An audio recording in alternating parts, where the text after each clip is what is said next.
on this Future Weapons. Bomb busting in the 21st century using the power of water to neutralize massive terrorist bombs. 2, 1. Things are still falling right now. In the skies above, there's a new surface-to-air missile system that can take out all kinds of aircraft, even cruise missiles. And the art of the sniper. Can this new sniper rifle take fast, precise targeting to a whole new level? I'm Richard Makowitz. I spent 10 years as a Navy SEAL, and this is Future Weapons.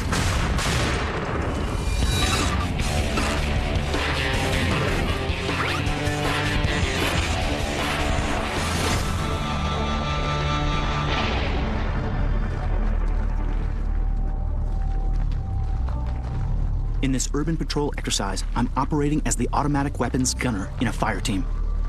We're moving through a village where insurgents are known to operate.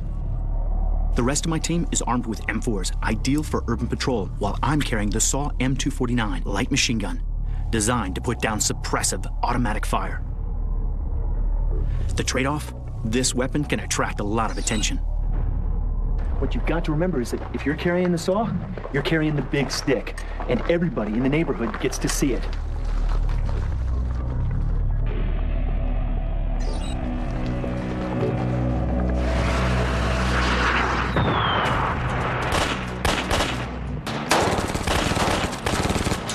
Never forget, with a big weapon, you're a big target.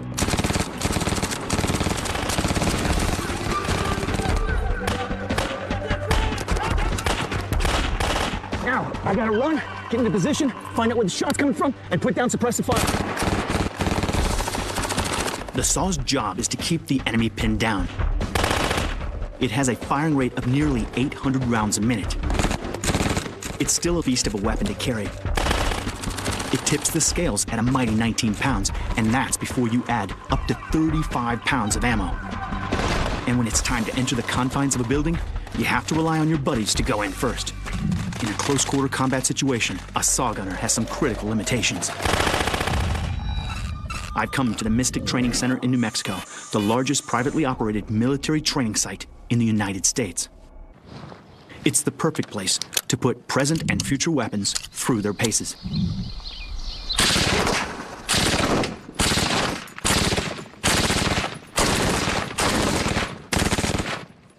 This is the SAW, Squad Automatic Weapon. It can put down a lot of firepower very quickly. But it fires a relatively light round, the 5.56, and it fires from the open bolt position. So your bolt is going to be open all the time, which means dirt, dust, grime, all that stuff gets inside your chamber. Not ideal. It is belt fed, which means you got to really stay on top of where you are with your ammo. That it's not getting snagged up when you're walking into buildings. It's getting snagged up on a wall. Oops, I just ran out of ammo, just like that. Things like that you have to take into consideration when using this weapon, but there is a new alternative. New from LWRC comes the revolutionary IAR, Infantry Automatic Rifle. It combines the devastating power of the SAW with the compact size of the M4 in one weapon. The company's engineers and designers were initially given a brief by the United States Marine Corps. Basically what they wanted, Mac, was they wanted a weapon that a rifleman can use for his everyday duties. Darren Mellors helped turn that brief into reality. But in addition to that, when he's taking care of his little piece of the pie in an assault or whatever, he can lay down light support fire. The IAR is laid out like the familiar M4, with a slightly heavier barrel. It's a multi-purpose weapon that the soldier can use for just about any duties in his fire team. The IAR can operate in two modes. In semi-automatic, the bolt is closed, keeping out dirt and reducing weapon movement, making it more accurate. Just like the M4.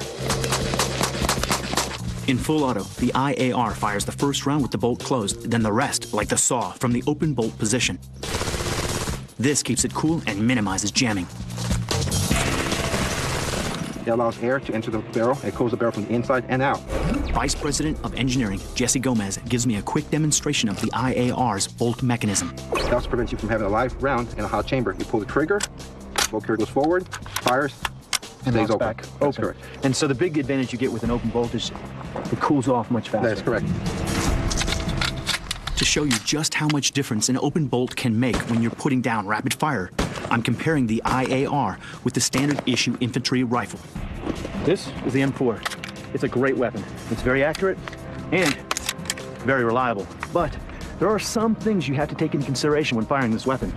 First and foremost, it fires from a closed bolt position, which means there's usually a round in the chamber.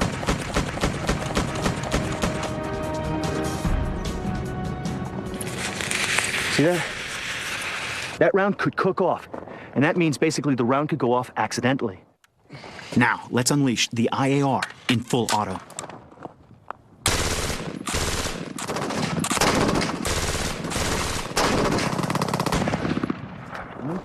Drop that, shift it into semi. Okay, now check this out.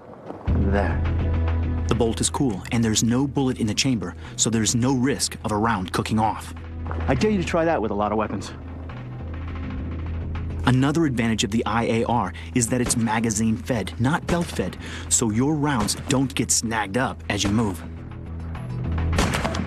Instead of having to go through all the process of flipping something up like you would with the saw and throwing another belt in there and trying to lock that down, making sure it doesn't slide out. Now, all I have to do is boom, drop the mag, put another mag right in, and if I ever ran out of ammo, I could always go over to my brother and say, hey, give me a magazine. I can throw his magazine into my weapon and boom, now I'm back to work. This weapon is designed to work. Tom is a member of the Special Forces with first-hand experience of the need for a light machine gun in urban situations. Still, on active duty, his identity must be protected. It's a safe assumption to make that warfare of the future is going to be fought in cities, and so why not design light machine guns that work effectively in cities? To check out the new weapon's capability, let's run that scenario again. This time, instead of the saw, I'll be using the IAR. Now I blend in like a regular squad member, and to the enemy, I don't look like a bigger threat. But with the firepower of the IAR, you better believe I am.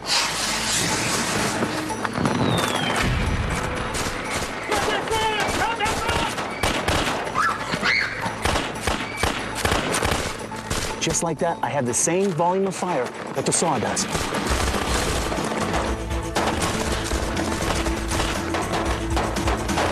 I don't have to worry about any of it, and I can lay down major firepower.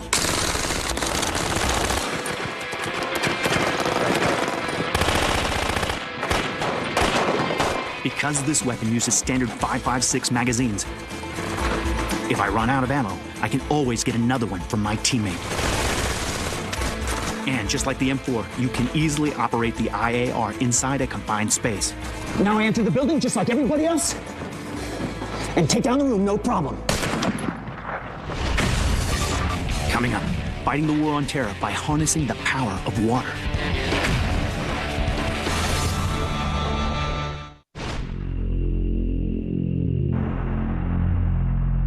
There's a global war, and everyone's a target.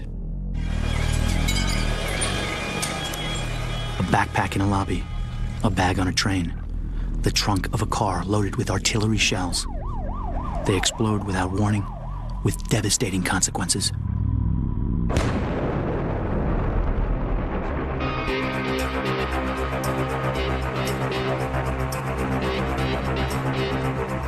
I'm being escorted to a secret location in Ontario, Canada, to see the very latest weapon aimed at defeating terrorists.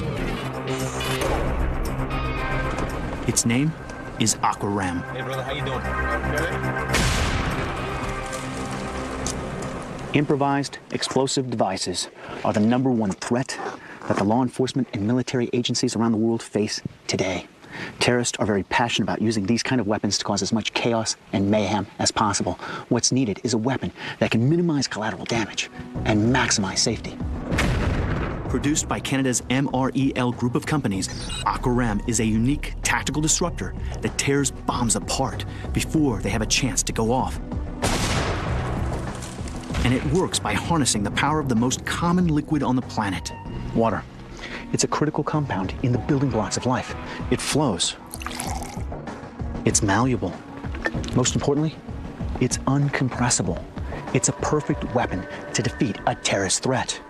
It gives life It saves life. That's perfect. Aquaram uses a high-pressure jet of water to destroy bombs before they go off. And Jeff White is going to show me how it works. With the Aquaram line of tactical disruptors, what we're going to be looking at is firing a course-focused water jet through here to separate the components and neutralize the device. Let's go blow it up. Okay, let's go take care of this threat.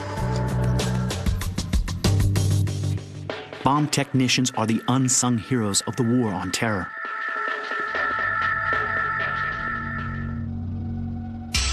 They're on the front line when it comes to destroying explosive devices and protecting us from the threat of devastation. For this exercise, we're using the smallest of 3 tactical disruptors, the Aquaram Micro. As Jeff approaches the bomb, he steadies his movement. If that device has a seismic sensor, even his footsteps could trigger it. 10, 9. The amount of explosive in this bag could easily devastate an area the size of a typical subway station. 2, 1. Beautiful. Simple, nice and clean. I cannot wait to see what we get out there. The bag bomb is totally and safely ripped apart. It may look like a big bang, but it's nothing compared to what would have happened if that bomb went off. All clear. I repeat, all clear. Please return to ground zero. Perfect. It's great. Everything's spread out. You've got the ammonium nitrate that's spread out across the ground so that you don't have any secondary explosions going on. The bag is no longer a threat. You can see, very clean. Here's the container over here. Everything's definitely spilled out in all kinds of different directions.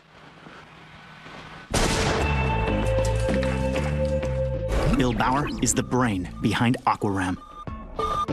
It is a gigantic shape charge, isn't it? Kind of keeps the explosive compact as much as possible. Then you've got the explosive out here and around the back, shape charging this water into a force that will cut and slice through. It course focuses that water and directs it so that the bomb tech can actually aim this to quite precisely quite precise location that he wants to attack in the IED. The central reservoir is filled with nothing more than H2O. It's turned into a high-speed jet that shreds through whatever's in its path. Because of MREL's unique liquid explosive called Fixor. What we developed the Aquaram around is our binary explosive fixer. Quick to mix, easy to pour, and it's all about the time. You got to get it downrange and get it deployed and to defeat the IED.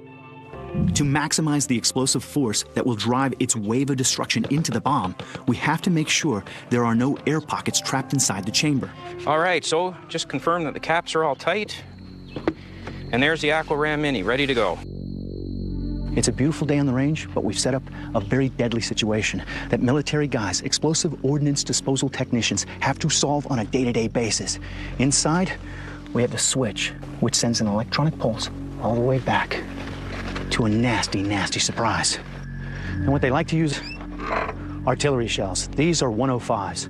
Now what we've done is you take out the fuse and you pack the top with C4. Then you throw a blasting cap in there. So your explosive chain basically goes from the switch through the wire to the detonator to the C4, and that activates the 105.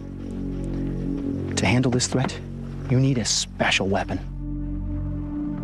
This time we're using a robot to deploy the bigger Aquaram Mini.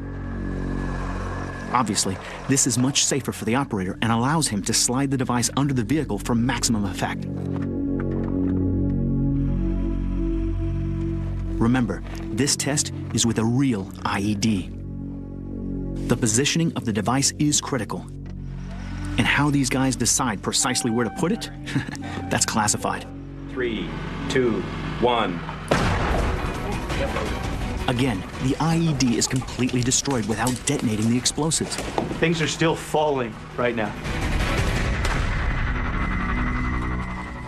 No more wire cutting, no more putting your men at risk, no more giving the terrorists the satisfaction of success. The IEDs did not go off. That blast primarily was the water coming up, pushing all that stuff out. Now what they're gonna do is they're looking around just for safety to make sure there's no solid pieces, no real danger. But you can see the 105 shells right there. So essentially that's all it did. The water came up, pushed all those 105 shells out and separated them so that they did not detonate. And the beautiful thing is when you think about this is all the 105 shells. 1, 2, 3, over there, 4. And then, last but not least, 5, 6, 7, right there. I mean, you gotta remember, these artillery rounds, they're designed for suppressing entire areas. Very deadly, very dangerous. The action replay reveals the full force of the water as it tears through the trunk of the car. The fixer in the Aqua Ram Mini explodes, propelling the jet of water upwards. The directional force of the explosive is so great, the water soars 50 feet into the air, tearing the mechanism that controls the bomb apart and lifting the vehicle completely off the ground. If you look carefully, you can actually see one of the shells spinning away from the car. But how does Aqua Ram cope with a terrorist IED that could lay waste to an entire city block? Find out next. It would be a catastrophic event.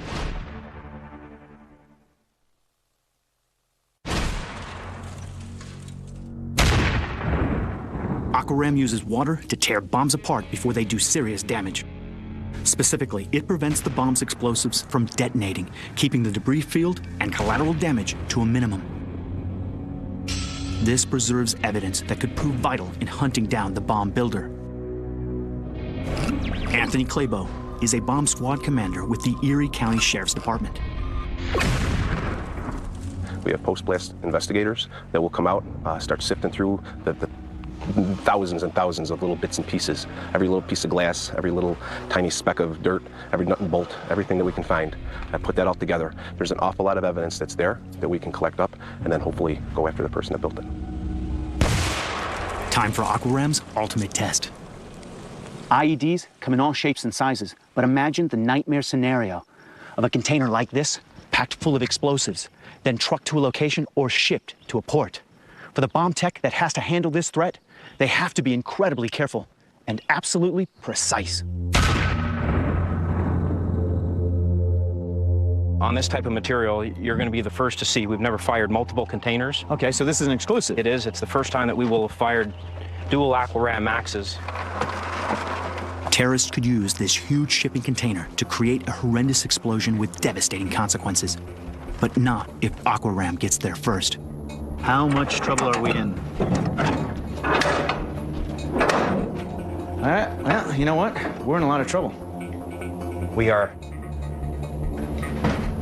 If this went off, just this right here, if this alone went off, what kind of damage are we talking about?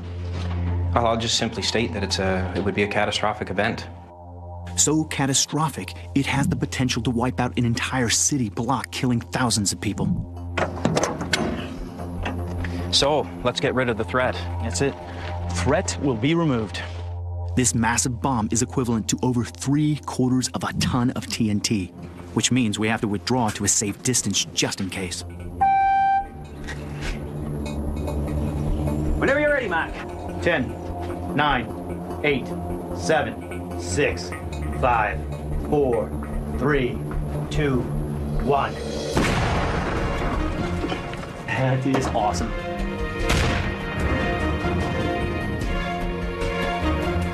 Range is clear? Yeah. Range is clear. Come on through. All right, look at that. Look how swollen that thing looks right there. You can definitely see the ammonium nitrate being spread out right there in the back.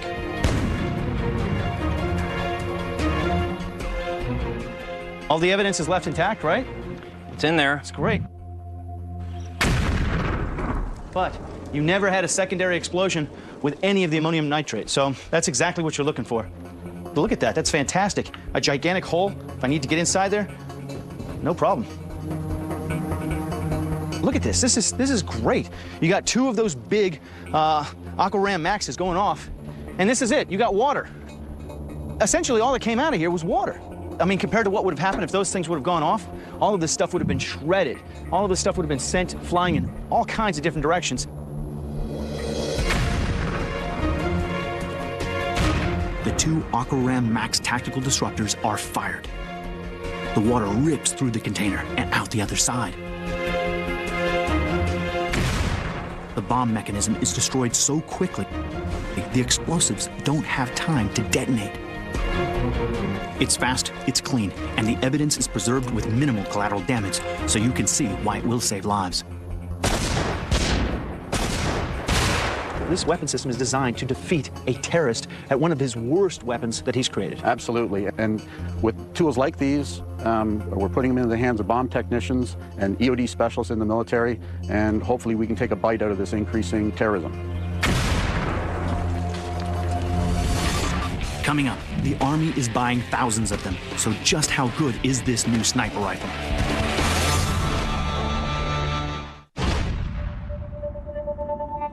The last thing the enemy wants to face on the battlefield is a highly trained sniper with the latest state-of-the-art weapon. So I'm on my way to Titusville, Florida, to take a look at the most recent sniper rifle to be adopted by the U.S. Army. Knights Armament has been developing and manufacturing weapons for over 25 years. Their latest contract: supply the U.S. Army with more than 3,000 sniper rifles of the future. Snipers are a special breed of soldier. We demand a special kind of weapon. This is the M110. It will support U.S. military operations for many years to come. And best of all, it's semi-automatic. It reaches out and touches the enemy at 800 meters and gives the enemy a bad day. Brigadier General Mark Brown fully supports the U.S. Army's decision to make the M110 operational. It's a 10-round or a 20-round magazine. Doesn't require the sniper to pull off the target. He can engage in a target-rich environment or a fleeting target environment in a much faster way. So snipers can engage the target and, more importantly, stay on target. Semi-automatic fire capability, rapid reload capability. The rail system allows you to put on aiming devices, lasers, clip-on night sights. You don't have to remove your day optic sight. It always stays on, and you just simply use thermal or night vision, whatever you need, to snap on it. This is the tried and trusted M24, the main sniper rifle currently in service with the U.S. Army. Also known as the Remington 700, it's a bolt-action weapon that fires the 7.62 millimeter round. There are many great rifles that have seen service in the U.S. military.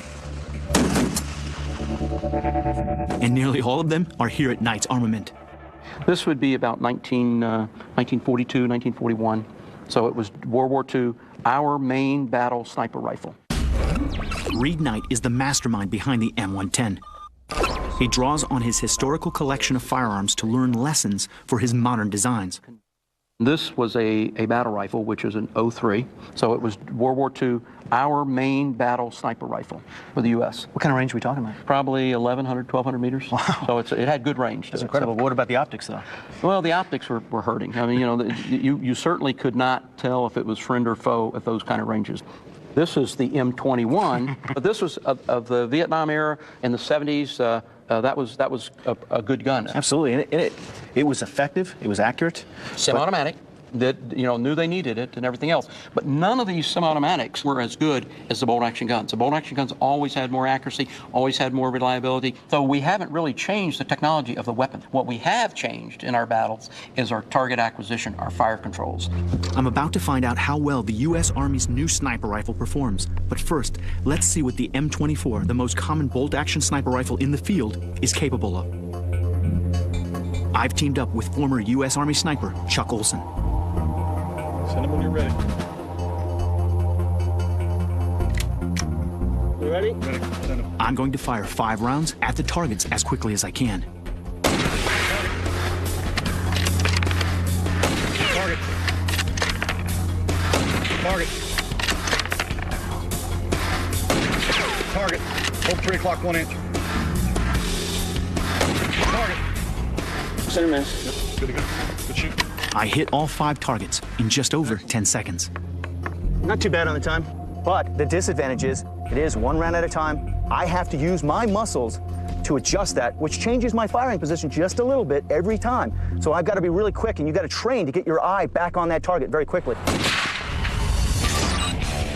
Next, I take the test again to see if the M110 can do it any quicker.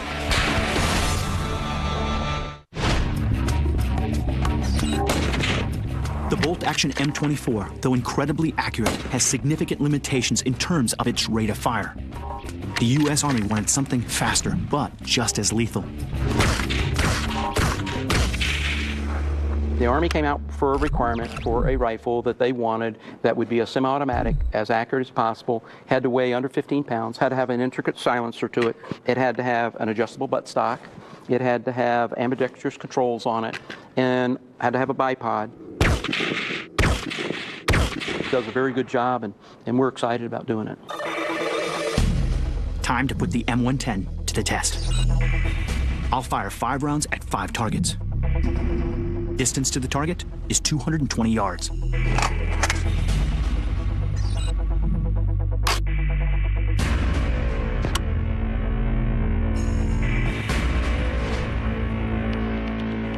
Shooter ready? Right. Send it. Target. Target. Center, stay there, target. Just like that. That's nice. Nice group. 5 targets in 5 seconds. Half the time it took the bolt action M24. And that could be all the difference in the world for you guys to get out of there, isn't it? Oh, definitely. The attachment of a suppressor brings some big advantages. It reduces muzzle flash, which makes me less visible to the enemy. Essential for a sniper. The suppressor's main function, though, is to dampen the sound of the shot. That's why I don't need to wear ear protection here. On a sniper mission in hostile territory, that reduction in sound could save more than just my hearing. Plus, I have a rapid reload for my magazine, so I've got plenty of rounds if I need to get my guys out of trouble. But how does the M110 perform when the battlefield is covered in smoke? They designed their own long-range thermal optical sight. It is really simple. You just click it into place, lock it there. So my scope and all my sights stay exactly the same. Now I have the capability to see day or night out to 800 meters, maybe even beyond with this. I just hold the power button for a few seconds, boom. If I need to get even closer to make sure I'm getting the right target, it gives me double magnification. While patrolling in an urban environment, my reconnaissance can take me in and out of buildings, from light to pitch black in the blink of an eye. With the night sight clipped onto the gun, I have the flexibility to engage the enemy without having to change my optics. A great operational advantage. The M110 has the potential to take sniping to a whole new level. So how has it performed in the field? We fielded it actually in Afghanistan with the 10th Mountain Division, and it came back to rave reviews.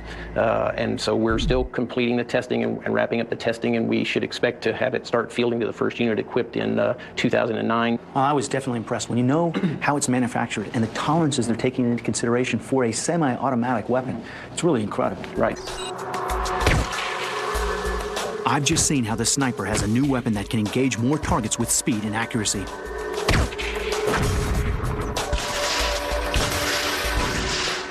Now, thousands of miles away, ground-to-air missile defense operators want to do the exact same thing. I've come to Sweden, where the Army has granted me access to a restricted firing range on the edge of the Baltic for a first look at their very latest missile system.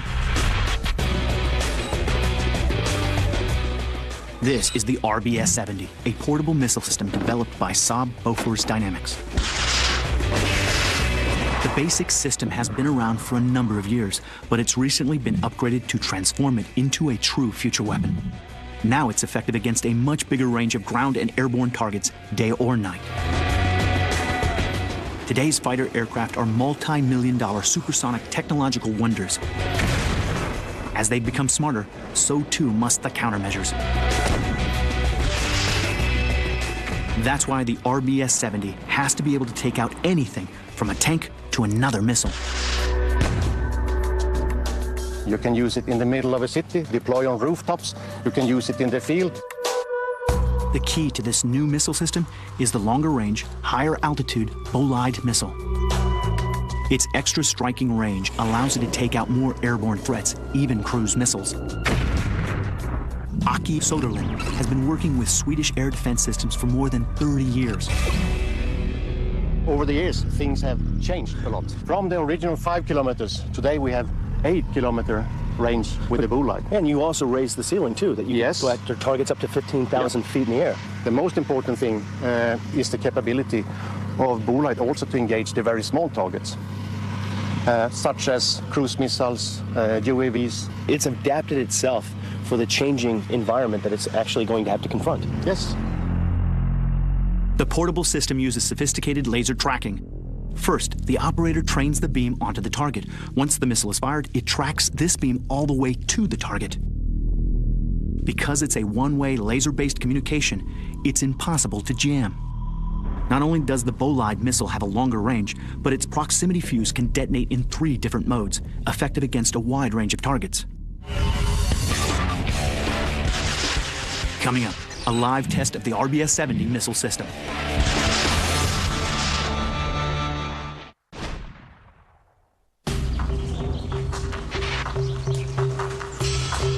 Today, I'm a guest of the Swedish Army, and we're taking a closer look at their latest ground-based missile system, the RBS-70. A 3-man team is all that's needed to transport and set up the system. Because the RBS-70 is so light, these 3-man units can easily slip behind enemy defenses. But on their own, they are only effective against targets within visual range.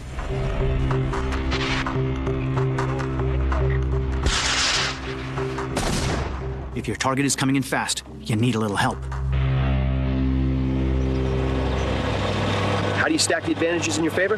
You add this beast right here. It's a radar system. Now you can tell several RBS-70s exactly what's happening in that area and pick a target and take it out.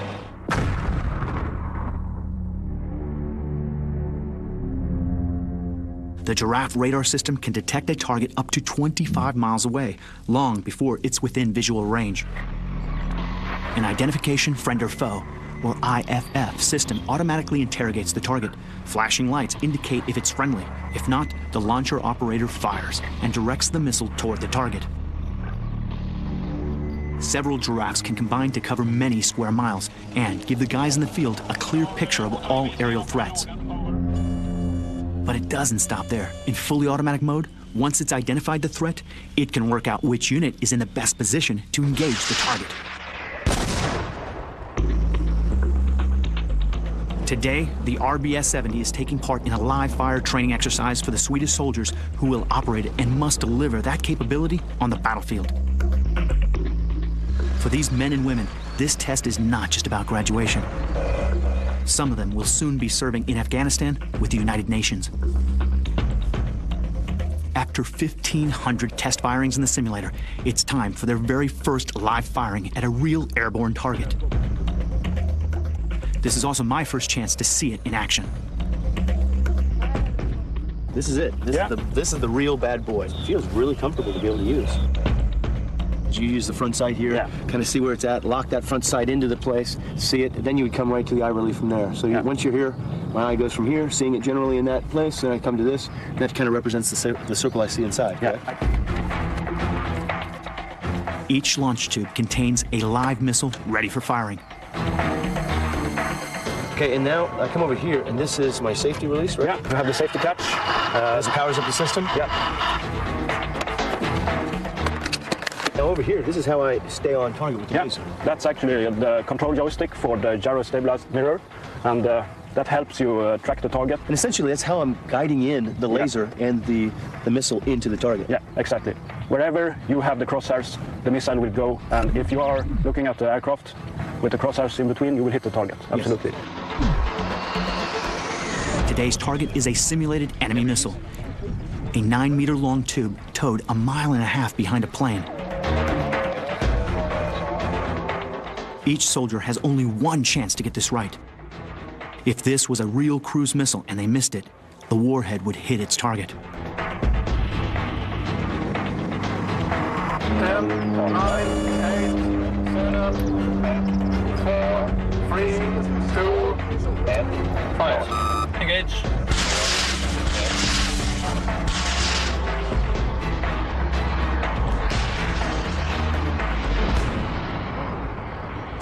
The missile tracks the laser target line. The gunner just keeps his crosshairs on the target for the beam-riding missile to automatically zero in on that target all the way to impact. You did a brilliant job, man. Thank you. Yeah, how'd it feel? At least it went down. Now, it definitely went down. You sunk it right out of the sky. You blew it up. It's a really smart system, right? It is. It's very simple, easy to handle, and when you think about what you have to do to be able to line that side up, kind of just take me through the process. Well, our radar will give me tones in my ear, a dark and a light tone, so I know what way to move my sight. The command inside the vehicle gives me permission to fire when the target is at range. I think you did a fantastic job. Congratulations, Thank you, sir. man. You were brilliant. Very impressive system. Very accurate. Pretty much the last thing an aircraft wants to see.